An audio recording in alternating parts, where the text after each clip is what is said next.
What up? How you doing? Bro, It's good to be here, finally.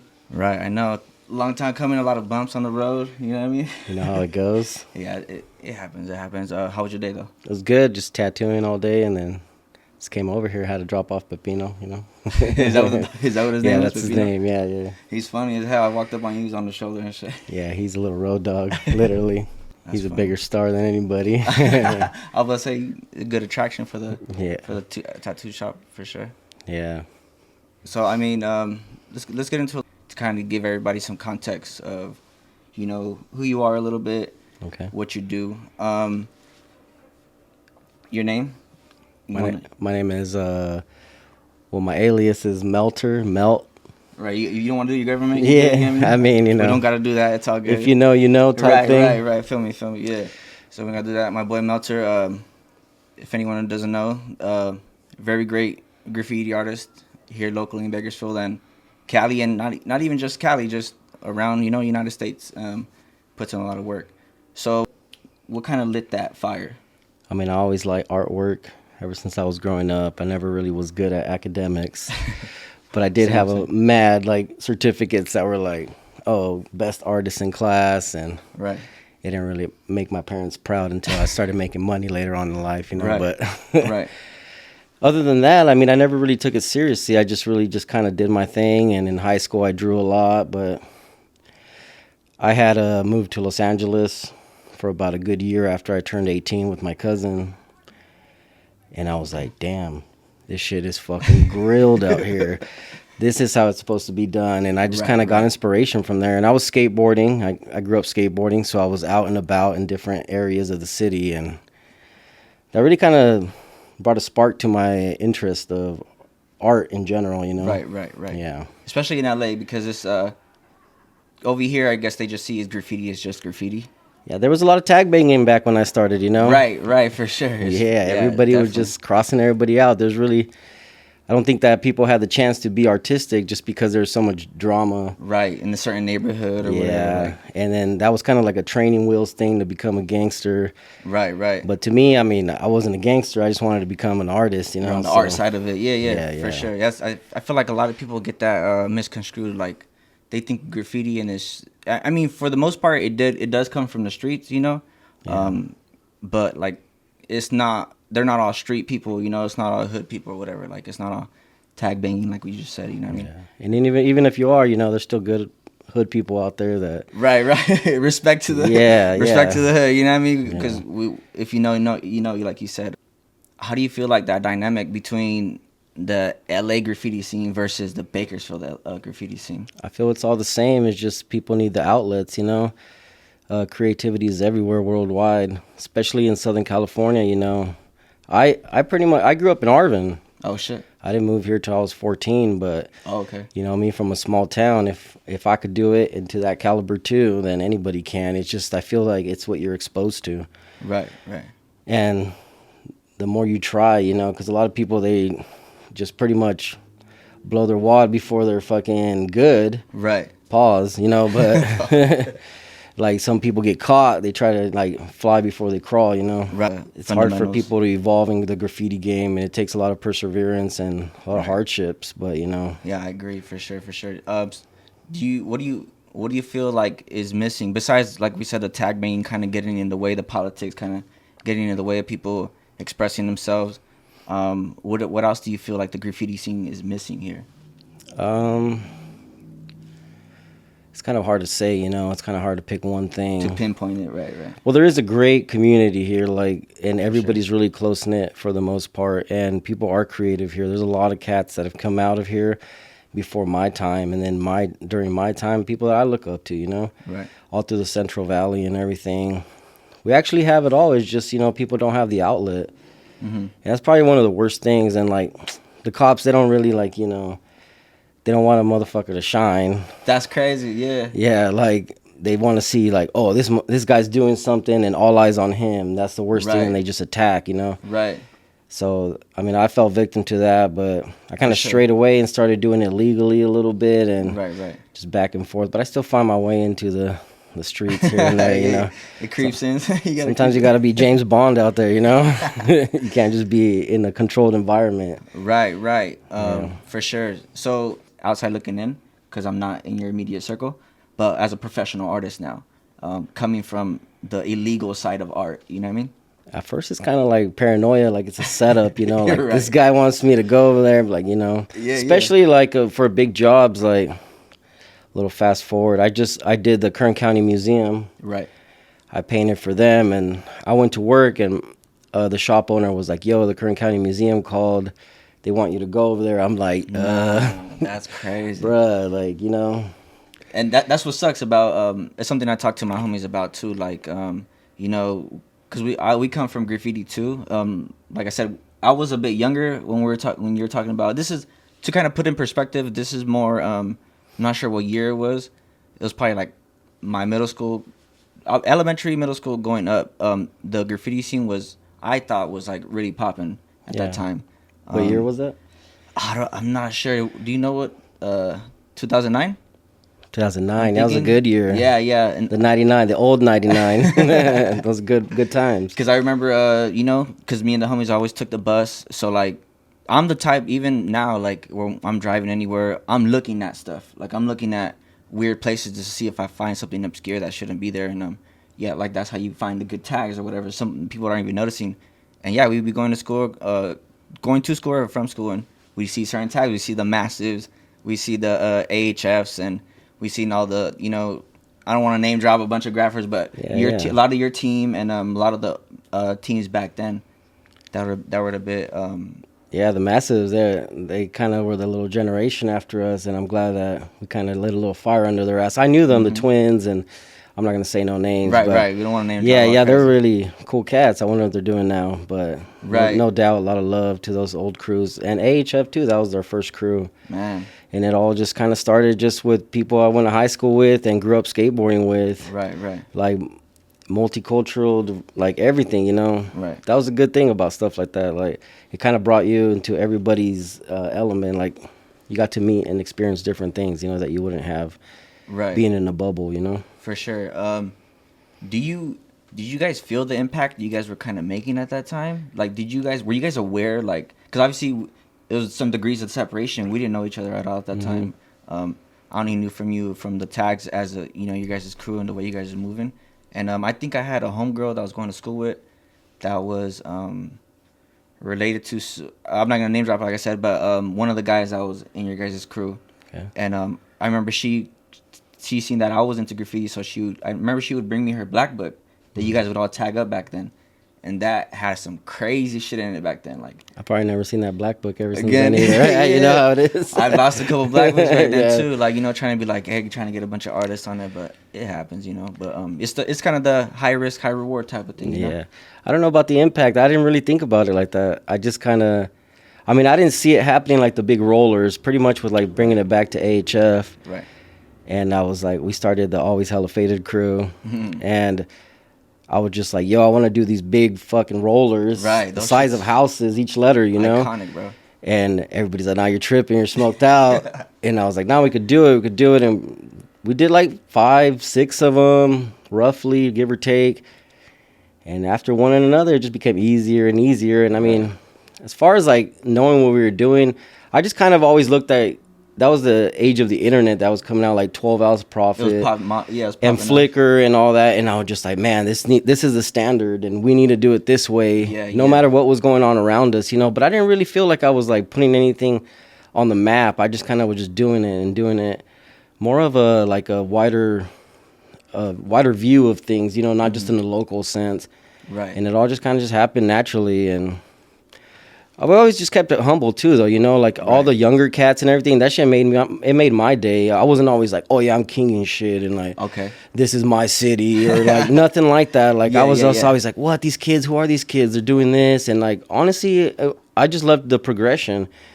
And if I did inspire anybody, you know, that's tight, and I like to meet them. And I was always just that cat that was like, I would just always, you know, trying to bring it forward and bring it up, you know.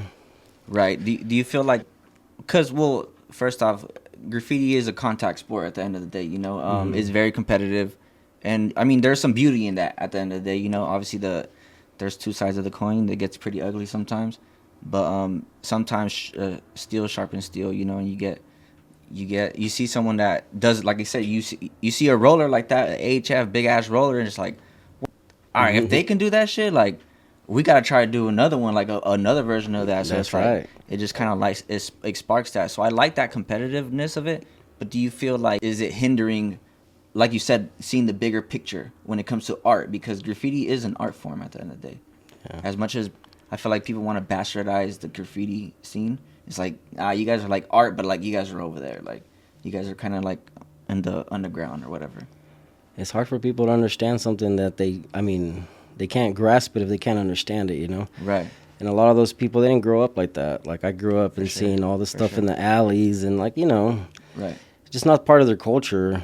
And with graffiti, you're forced to see it. Right. You're driving, you're like, fuck, what is that? Put How it the in hell your did he face. get away with that? Or, like, Yeah. you know, and, like, a lot of people don't get to see that in Rosedale and shit. No, And, for like, real. you drive to the east side, you drive to the south side, and you're like, damn, these kids, what the fuck? How'd they get away with it? And there's no, like, secret formula. They just did it and just fucking ducked the cops, you know, little lookouts. Man, You got to be smooth with it, you know? crazy. I mean, I guess it's a rhetorical question, but do you feel like that's always going to be a part of graffiti? Where it's like, we're always going to have to deal with cops coming after. I feel like it's a rite of passage, you know? Okay. If it's I too agree. easy, then it's not even, like, you I know, agree. that interesting. Right, right. If anybody could just get into it, it's just like whatever, you know? I mean, that's one thing about tattooing that never really excited me is just you're in a controlled environment. Right. And, like, sometimes I'm like, dude, this is boring, dog. I need to get out there. I need to be like, oh, shit, who the fuck was that? Were While they you're- looking? Did they see us? You While you're know? stabbing Like, somebody's skin, you're like, oh, man, don't get I mean, outta yeah, here. it does have its excitements, you know, rewards, and it's just a different ball game. But as far as the graffiti goes, like, I mean, I feel the thrill needs to be there, and that's what lights the fire under you. Right. And sometimes you need to just, like, step back, be like, damn, that was fucking crazy. Right. And I need to chill the fuck out. I'm too old for this. And then Man. after a while, you get the itch. You're like, hey, you know what? I'm just going to go catch a little something, a little throw up. Right. I guess. So, would you say there's no age limit to graffiti? I mean, you see, like, the people from New York in the 60s, 70s that started this whole thing in the Bronx and Brooklyn, like, all the boroughs. And, like, you can see Scene, you know, he's an Right. old-ass man looking like a Man. wizard still fucking For it real. up. For real. And, like, those cats are fucking... They're the shit, and they're the kings, you know. I don't know. I think it's only as old as you let yourself be, you know. Okay. There's somebody that could be killing, and then one day they're like, "Oh, I got kids, and it's over, and that's it." Right. Right. But as soon as you stop doing it, that's the moment you start getting old. I feel. For sure, yeah. Because I mean, I definitely don't consider myself a graffiti artist no more. Because you know what I mean. But I leave that to the, you know what I mean, to people that are out there really doing it. You know, because I feel like graffiti writers kind of hold that sacred a little bit. You know, like you can't really just call yourself a graffiti writer like just out of nowhere. Like you kind of, like you said, you got to kind of earn that. But I mean, once you got the love for it, like even it's just like anything else. You did it at one point. I'm not comparing it to the military in any sense, but like once a Marine, always a Marine, you know. But like once a graffiti writer, you know, you still know the get down and you still appreciate it. You might still one day like get a magazine here, even if you're doing your thing as an adult, you know. And Right. people grow out of shit all the time, you know. For sure. There's retirements, and I'm not saying I'm gonna do it forever, which I'm fucking 38 now, which is crazy. I never would have thought, you know. My mom was like, "Grow up already. What the fuck you That's doing writing crazy. on walls?" Like, It's so fun though. Right? my dad, rest in peace to him. Like, in he peace. gave me my props before he passed because he's always like, "Man, I was worried you weren't gonna do shit. You're always getting in trouble." And then right before he passed, I had done, shout out to Mr. Criminal. He Sure. brought me on board for his music studio, and I painted Eazy-E and Tupac and Nip and a couple people, Damn. some portraits, and had like Bone Thugs and Harmony doing like podcasting. It was a trip, you know. Damn. Like, so I was, my dad was like, I never thought that you're gonna take it to that level, you know. Right. So he gave me my flowers before he passed. So That's what's that up. was a little bit of a beautiful thing, kind of, because we Right. always just clashed on it. I imagine just like everybody else with their parents. You know what I mean, shout out to Pops for kind of Yeah, understanding rest in that peace. for sure. Yeah, rest in peace. You know, kind of going off of that too. I don't know about you, but when I was coming up in graffiti, like there comes a certain point to where it's like, well, graffiti's not really making me money because the walls don't pay you. You know what I mean? So at that time when you're doing graffiti, did you see a professional route out of it? And if you did, what were the routes? I really didn't even know. I actually went to BC for graphic design and never Nice. did nothing with it. I was working at a tattoo shop on Chester right up the street. Okay. It's called Blowing Smoke.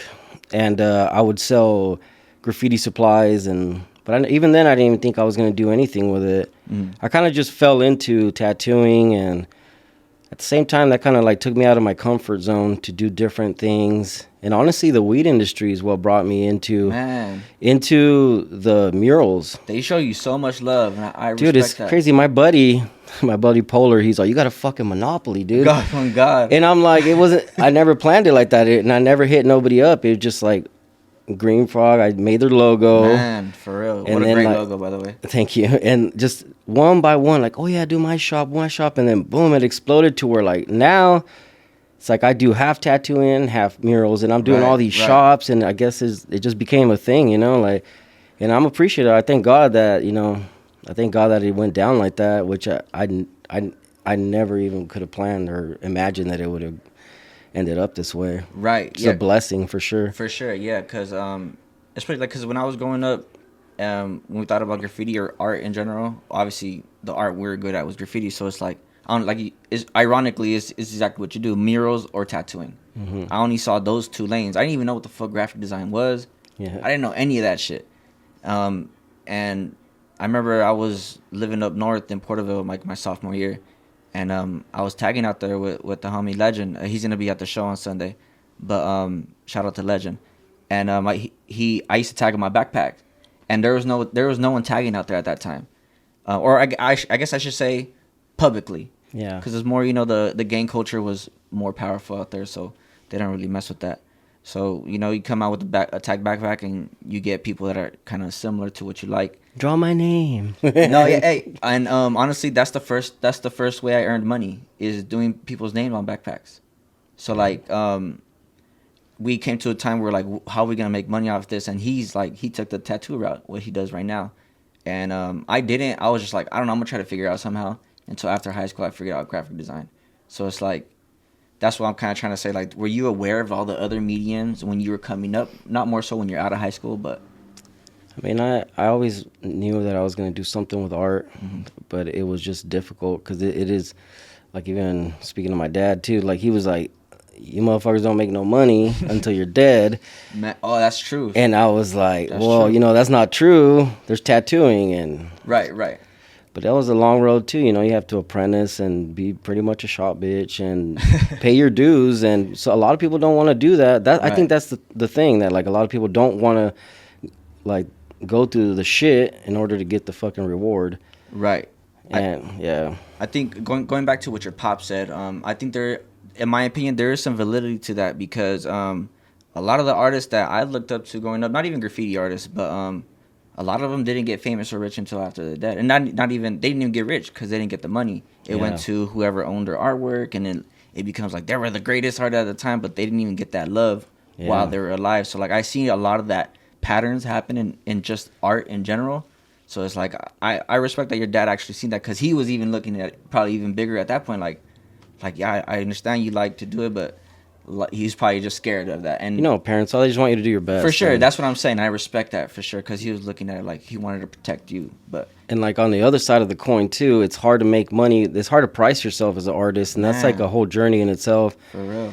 Because there's always going to be you want to practice on me, or let me know you want to come to my house and tattoo so you could do it cheaper, or like somebody's always trying to hustle you. Some exposure.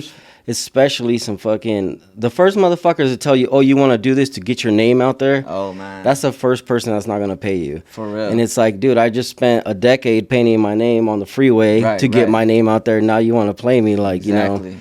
So... Like you said, it's just that disconnection to where, like, they're not really part of the culture. So it's like, well, we're doing you guys a favor. Especially if they're like, this kid's a little hood kid. We're not going to pay him anything, or he's just low budget, but they want, like, the biggest mural. Exactly.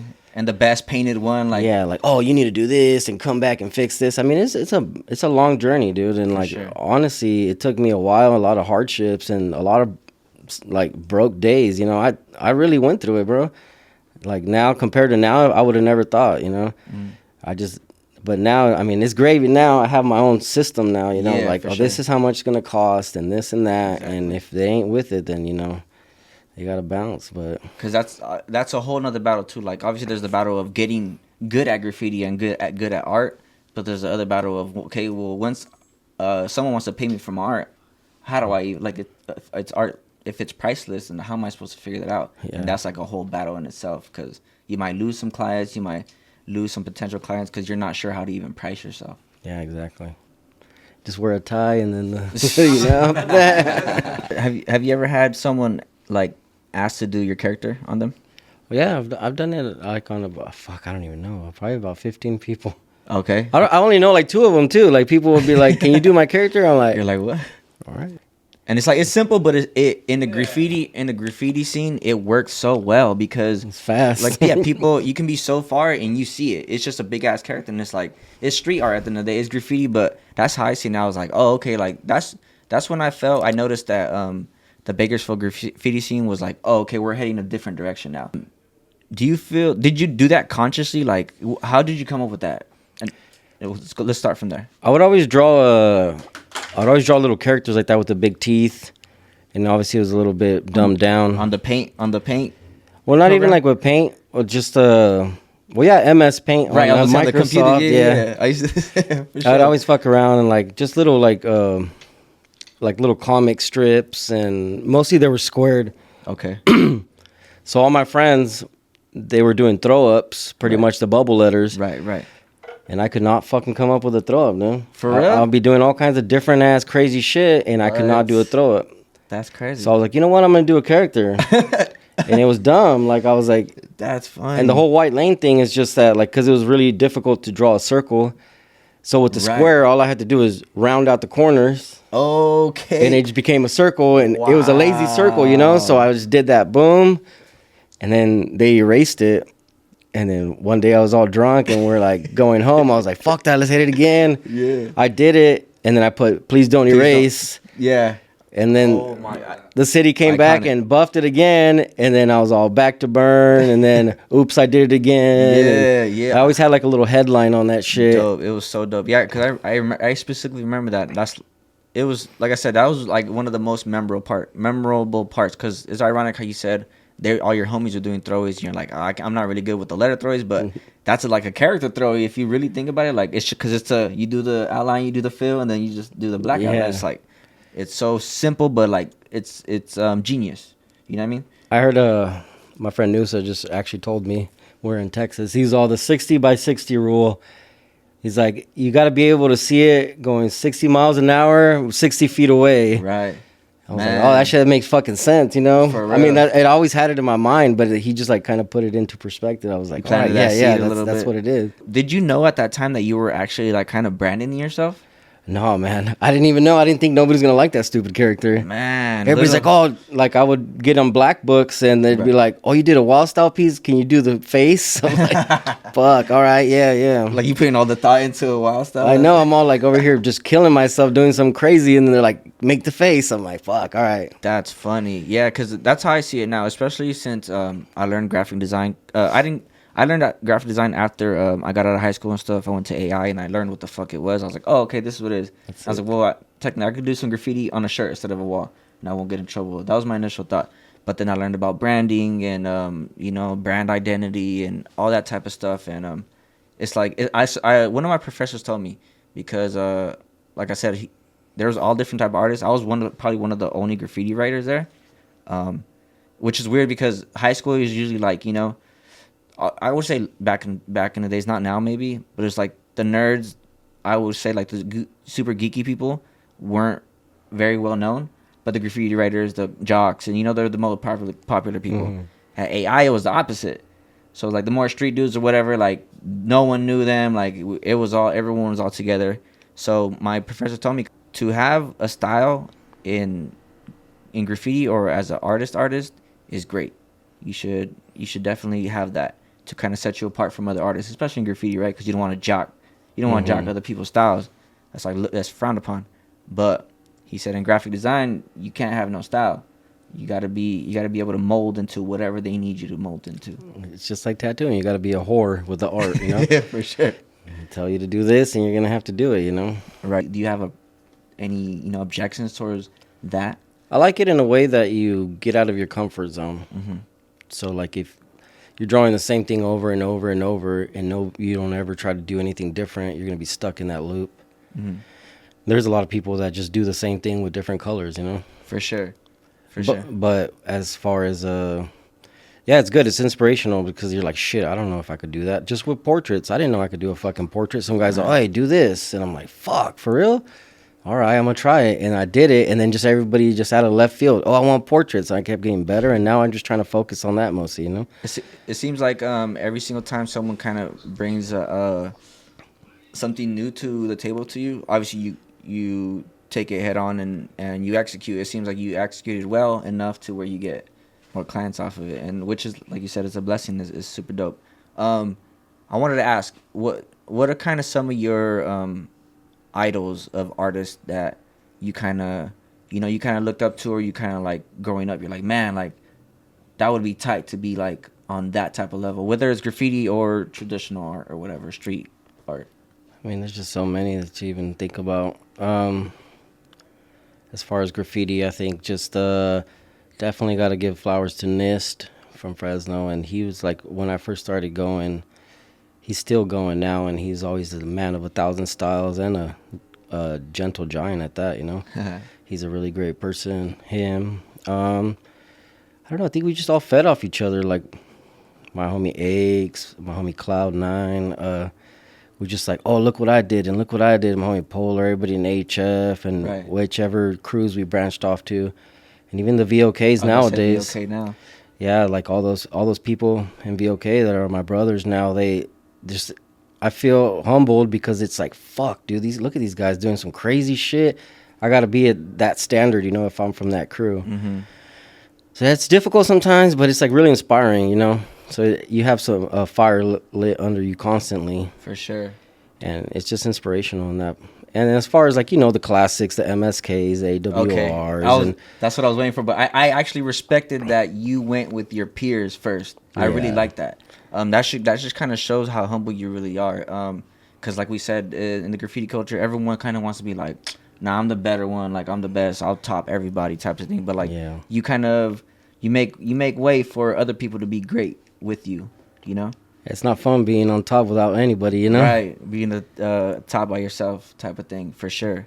I just was humble because me and my homie just roast each other, so it just kind of kept, you know, a level, like, right, you ain't shit, motherfucker, yeah, like, you know, like, keeps you grounded. Right, it keeps you grounded a little bit. So it's good. It's a good humbling, and you know, you got to stay level-headed too. For sure. You don't want to be that guy that people meet and they're like, man, that guy's a fucking asshole. Because that shit happened to me. Like, oh, what? Who are you? Like, just brush you off. That's tough. I never wanted to be that, yeah. Right, yeah, because some people get, you know, they get big-headed or whatever, and they feel like kind of bigger than life. And I mean, they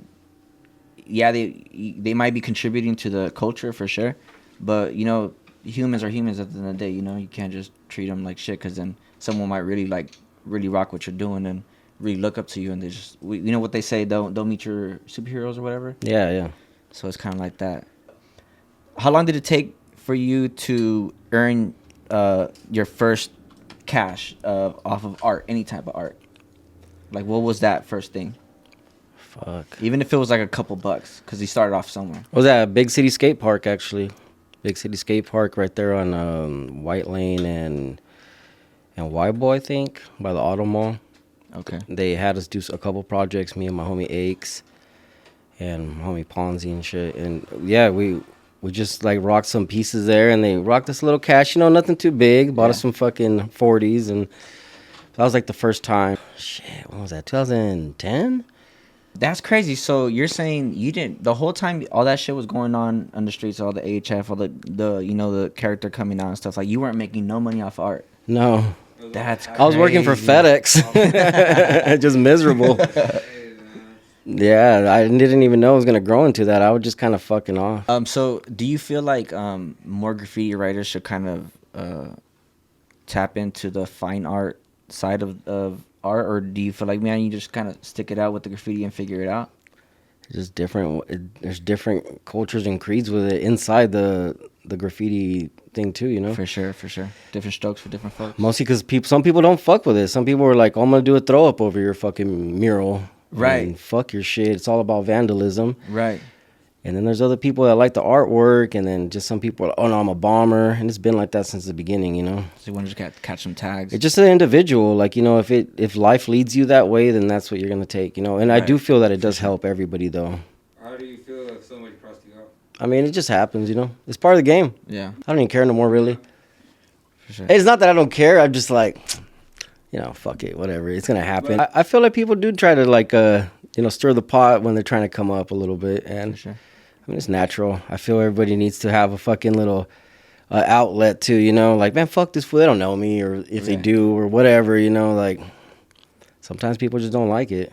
For sure. They don't like you to fucking do this and that, and they want to fucking rag your shit. But, I mean, it's part of the game, Or I like feel. if you tag in their neighborhood to catch a Yeah, good tag. That happens a especially. lot, especially here. But I want to kind of go into stick with the fine art stuff. How do you feel about Revoke?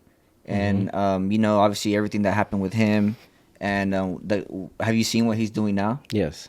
So how do you feel about that transition? I feel it's natural, and I feel that he just needed something to be creative, and that's more hands-on. He cuts out a bunch of gears, and it's a fucking trip, and nobody's doing it, you know? Crazy, yeah, it's crazy. So, like, Something it's, new. at first, when I first saw it, I was like, that's kind of cringe. But, you know, but Revoke is the fucking man, and he's a man of many styles as well, and he masters different styles like augers, and everybody in his crew, sabers, and he was just the man with that shit, and he really ran it up. Finally, it got expensive with all the charges, I'm sure. For sure, And, yeah, it started. yeah, so, I mean, I got to give it to him, you know? Like, whenever I was coming up, he was a fucking beyond himself, you know, beyond life. Like, he's a giant in the game. They were like, I seen like MSK, and there was another one, some like from Britain, or there was some other, I forgot their name. They used to wild out, but they're like, we seen them as like kind of graffiti gods because they were setting the precedent for everybody. That's why I was so interested when that kind of it hit its peak, I feel like. And obviously Saber started going into printmaking. Revoke did that, whatever the mechanism he made. Yeah. Just, I didn't think it was cringe. I was just kind of like, oh, okay, where is this gonna go? Like, I didn't understand it, you know. That's pretty much. Yeah. It was new. It was new, and especially in a world where everything's been done before. That's why I feel like everything's been done. But if you are creative enough and you have enough passion, you can still come up with something. Mm-hmm. For sure. That's for sure, yeah. I hope you know that we respect you. The art world respects you, especially the graffiti world. I think that there's a big gap between the fine art community and the graffiti community. I feel like a lot of the, you know, going into the industry stuff, which I feel like there could have been a whole another conversation with just talking about the business of art itself. I feel like there's a discrepancy there with how graffiti writers get paid and fine artists get paid, because graffiti artists don't really make money off of their art. I feel like you're kind of helping bridge that gap a bit. And I remember earlier you said you think it's just the platforms. You think we just need more platforms here at Bakersfield to kind of just put graffiti out there more on the forefront? Sure. Yeah, there has to be outlets for people.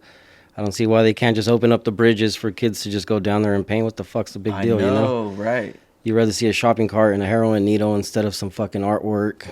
And, I mean, that's whole government shit, which we're not going to get into. Right. We don't get political but, yeah, kids definitely need to have a outlet. And, you know, me going to school for art, too, and, like, I always felt it's the same thing.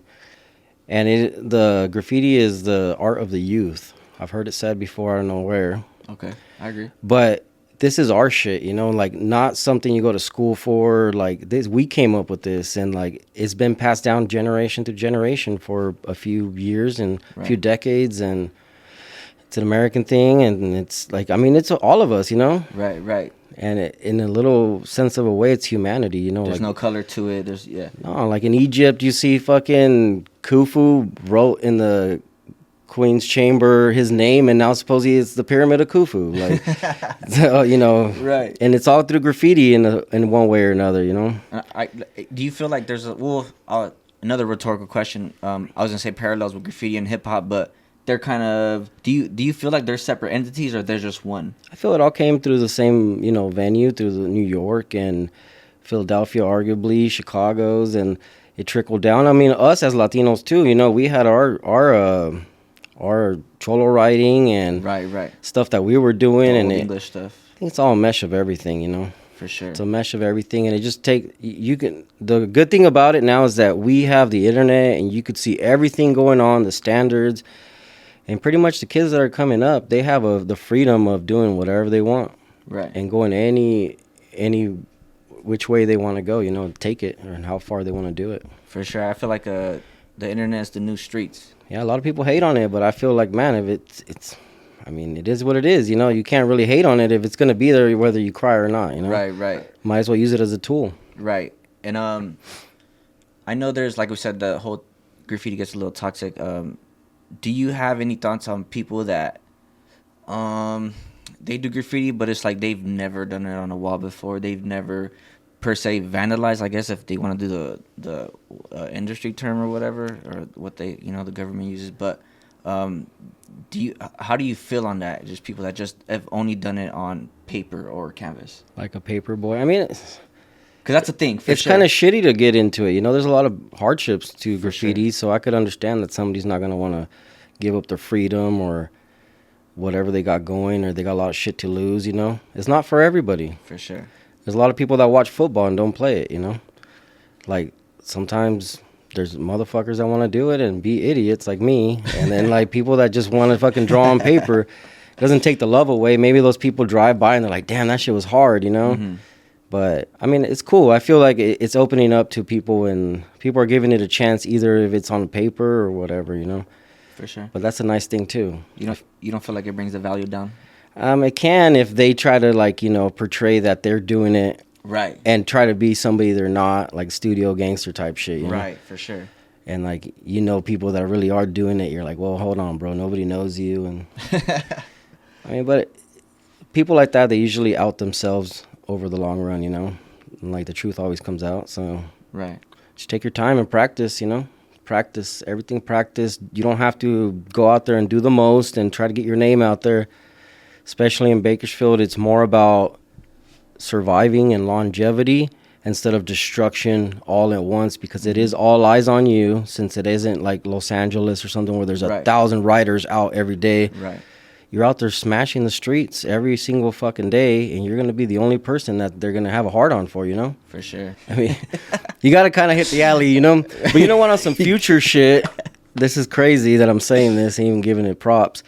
I just got the fucking Oculus VR, and they have King Spray Graffiti, bro. Learn there. Hey, Better than the Black Book, anywhere. Learn there. Remember that graffiti game back in the days where you can like buy tips and you have a certain amount of time to tag and the cops Is that LRPD or something? Like, yeah. I feel like that's the VR is like the next. It's like that's the. It's exactly like spray painting. I play with people from Australia all the time. Oh wow. And there's just people everywhere. I mean, there's too many to fucking name. There's a lot of homies I have out there from different countries now. I just know them through VR and Instagram now, you know? That's dope. Sometimes we'll be like FaceTiming, like, what's up, fool? Like, it's like I know them. It's healthy. I love to see people that are better than me, because I have a giant picture of Mona Lisa at my house. It's too big to be there, but it fucking reminds me, 1,000 years ago, motherfuckers were shitting on me, you know, like 1,000 years ago. And it keeps you humble. You have to know that you're not the main motherfucker. Like, you're never going to be the best. And it's only as the best, the biggest competition to me is myself. Right. I would probably just try to inspire more.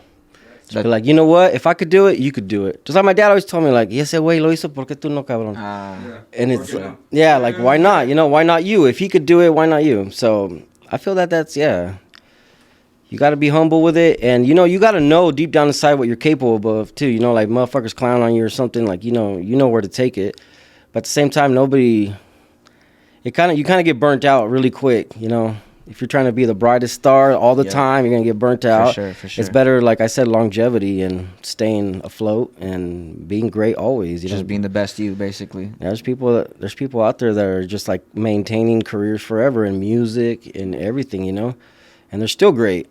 And there's motherfuckers that burn away in the first 2 albums, you know? And even though they're badass, but where are they at now, you know? Right. So closing question. How do you feel about the current state of graffiti in Bakersfield? Just Bakersfield alone. I feel it's good. There's a lot of new cats out there. I seen some of the old cats back out there too. The old cats are back out there too. Yeah. And I really fuck with that, and I like to see that because I see the youngsters coming up, or not even the youngsters, but the newer generations coming up. And not all of them are kind of as wild as I guess we were, as you guys were, I would say, or that type of time. I think there's starting to be a little bit of degrees of separation between the tag banging and the art form of graffiti. Yeah. Now. Thankfully, it's better now. I feel it's better now. I think so too, for sure. Yeah. And I mean, to all the kids coming up, props to them too. Be careful, and nothing but love to everybody, and just bring the game up. And that's like my shit. Like, I just want to see it progress, and even if it's not me, and even if I'm not in this world, I just want to see it keep going, and going, and see where everybody could take it. Right. It's only your imagination that stops you. So. Nice. Okay. And on that note, we'll end it. This has been a conversation with Sonic and Mel. It's been an honor, bro. I appreciate you coming, bro. Props to all my crew too, VOK and Nancy, my girl. Yeah. Pepino. Shout out to Cloud9 Aches. All right. Have a good one, guys. Yeah, man, I had a little shit we do before you last night.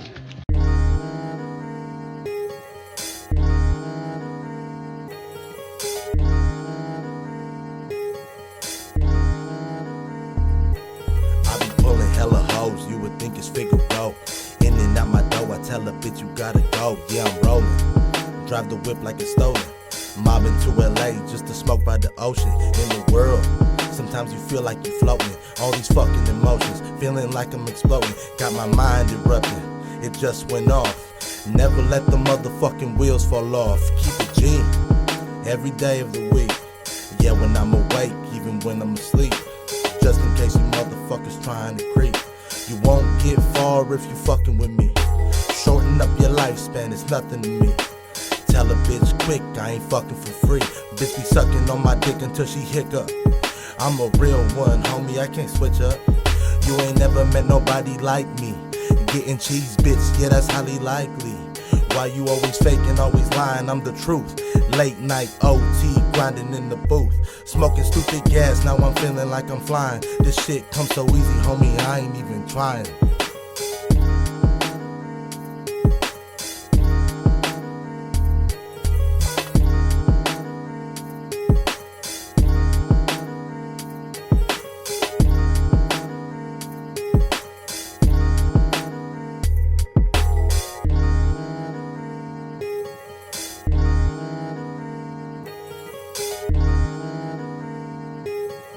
Keep 'em broke. Wake up one morning with some money that's subject to go crazy, I keep 'em looking good, pretty and all that, but no dough. When I get a bitch, I got a bitch. Right on. You the type of dude that ask me where the hoes at. Oh, 7 ways, dog brought the throw back. But we up in this bitch making real noise. You the type to see a cop and then get paranoid. On a trip with a bitch and let her run the radio. See that shit I can't do, I can't move like that. Babies to the gang, serve them Similac.